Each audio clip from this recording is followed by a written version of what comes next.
सबके गोड़ छू के गोड़ लागतानी। नमस्कार प्रणाम। आप सुनतानी, हम बोलतानी।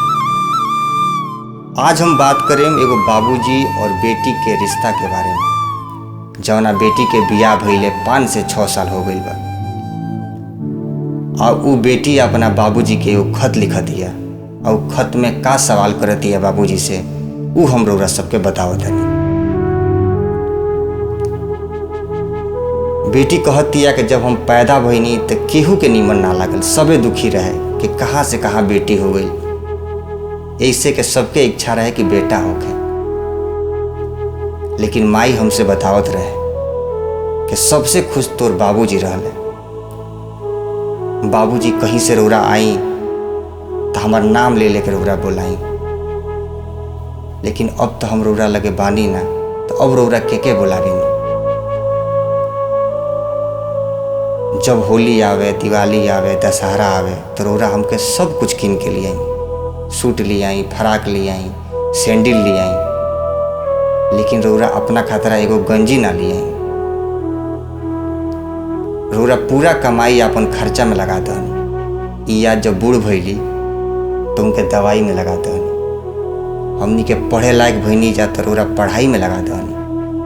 और जौन बचल खुचल रहे तो रउरा हमरा बियाहे में लगा दहनी। ओ बेरा तो चली मानी एगो चिंता रहे कि बेटी के बियाह करे के बा, तो रउरा मेहनत कैनी, पैसा जुटैनी, हमार बियाह कैनी। लेकिन बाबूजी अब रउरा केकरा खतरा कमातन? रउरा सही सही बताई, का रउरा अब्बो हमसे उतने प्यार करी ले? एगो सवाल और ही पूछतिया बेटी अपना बाप से कि बाबूजी हमके रउरा ई बताई कि नैहर हमार पूरा बा कि ससुरा हमार पूरा बा? आखिर कौन जगह हमार बा? ससुरा में कुछ होला तो लोग कहेला अपना चल जो अपना नैहर, और नैहर में कुछ होला तो लोग कहेला चल जो अपना ससुरा। ना नैहरे हमार आधा बा, ना ससुराले हमार आधा बा।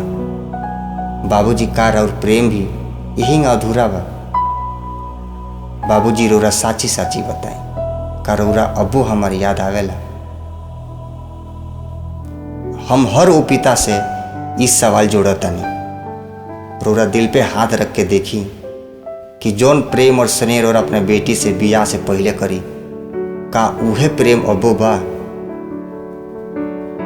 जौन रउरा हिस्सा लेके आई बियाह से पहले, जेमे एगो हिस्सा बेटी के भी होके, उ तो हिस्सा कम हो गई, लेकिन प्रेम वाला हिस्सा तो पूरा रखी। जितना रउरा प्रेम अपना बेटा से करी ले, उतने प्रेम रउरा अपना बेटी से तो करी। भले वो विदा हो गई बिया, लेकिन रउरा सोच के देखी कि ओके बाप के प्रेम ना मिलेला, कितना अधूरा महसूस करत हुई। भले बिया हो गई, भले वो अपना जीवन में व्यस्त हो गई, लेकिन रउरा अपना एक बाप भइला के फर्ज तो निभाई। अपना बेटी से प्रेम तनको कम मत करी। एक बार अपना बेटी के रउरा फोन करी, आप बताई कि बेटी जितना प्रेम हम त से बियाह से पहले करी, उतने प्रेम हम त से आजो करी। बेटी एगो ऐसन चीज होले जो सबसे बढ़न त्याग करेले।